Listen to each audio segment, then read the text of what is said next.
비싼 쌀, 특등 과일 사다가 몇 달 동안 정성껏 빚은 술과 천연식초. 뚜껑 열었더니 하얀 곰팡이와 쉰내만 가득하다고요? 이건 재료나 비율 문제가 아닙니다. 99%는 바로 용기 소독 하나 때문에 전 재료를 통째로 쓰레기통에 버린 겁니다. 혹시 집에 굴러다니던 된장, 간장, 고추장, 김치 담갔던 항아리 씻어 사용하시나요? 아무리 락스로 씻고 삶아도 소용없습니다. 옹기 항아리는 숨쉬는 미세 기공이 있어서 염분과 바실러스균이 점토 속에 깊숙이 박혀 있습니다. 여기에 술이나 식초를 안 치면 이상 발효로 100% 식초 대신 썩은 물이 됩니다. 장류 항아리는 무조건 피하세요. 그럼 항아리는 어떻게 씻어야 할까요? 첫째, 주방 세제는 절대 금물, 세제를 기공이 다 먹어버립니다. 반드시 밀가루를 푼 이온수로 씻어내세요.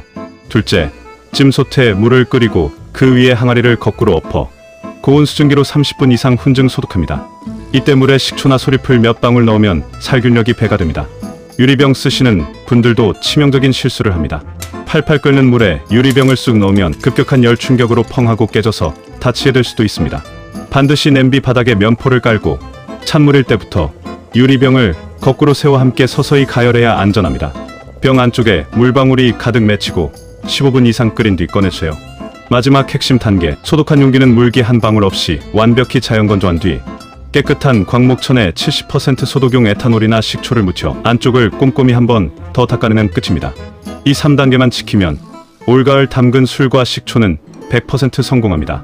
비싼 재료보다 더 중요한 건 그 재료를 담는 정성 어린 용기라는 점 잊지 마시고요. 오늘 알려드린 3단계 소독법으로 이번 가을엔 꼭 성공하시길 바랍니다.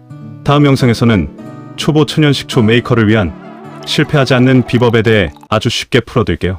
영상이 도움되셨다면 구독과 좋아요 부탁드리고요. 다음 시간에 더 건강한 정보로 찾아뵙겠습니다.